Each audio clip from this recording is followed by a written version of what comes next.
July is BIPOC Mental Health Month. BIPOC stands for Black, Indigenous, and People of Color. These marginalized groups are statistically less likely to seek out professional help when battling mental health issues. Yeah, just take a look at the research here. 43% of Black people, 47% of Hispanic people, and an astounding 75% of people of Asian descent try to deal with mental health challenges on their own. Yeah, Ritu Bhasin, a leadership coach, is joining us to tell us how these groups can better prioritize their mental health. Ritu, thanks for being with us and coming on today.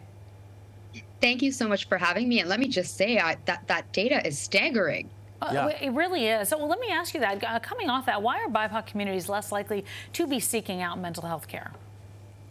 Well, you know, I take a look at that AAPI data, and I'm a member of the South Asian community, and I think about how many of us come from cultures where there's such great stigma attached to talking about our mental health challenges or reaching out for help. And I think a lot of it ties back to the fear of affirming that something is wrong with us, both individually and collectively as a community.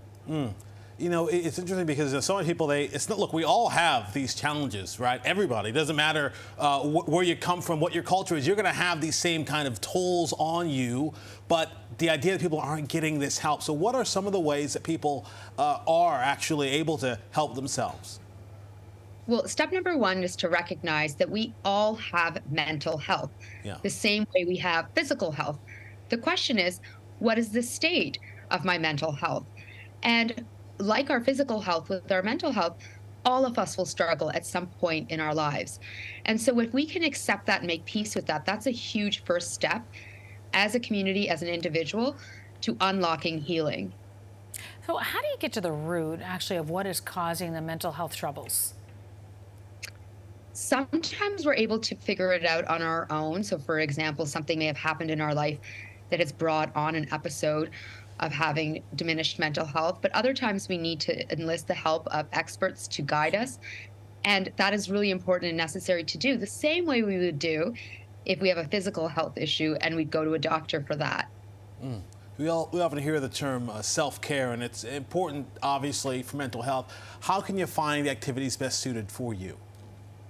So I'm a big proponent as it relates to being committed to having really good mental health and wellness, to be proactive. And so to understand, you know, what are the things that actually cause me to feel stressed or feel activated or cause me to experience diminished mental health, making sure that we're minimizing our exposure to these types of experiences, but also being ready with knowing that, you know, when I'm struggling or when I'm having a dark moment or when I'm feeling really mentally unwell, these are the things that I will do. I will talk to my beloveds and my friends and family. I will see an expert, a therapist, a coach, someone who can help me with my healing. I will do a better job of getting more sleep. I will make sure that I let people know I'm struggling. I'll look online. I'll call a hotline. Knowing in advance what are some things that we can do when moments do get tough is really helpful. That's certainly what it's about. Ritu, thanks for joining us this afternoon and coming on today. We appreciate it. Thank you so much for having me back, as always. Yeah, nice to see you. Well, to learn more about everything, you can go to her website or follow her too on Instagram. The information is right there on your screen.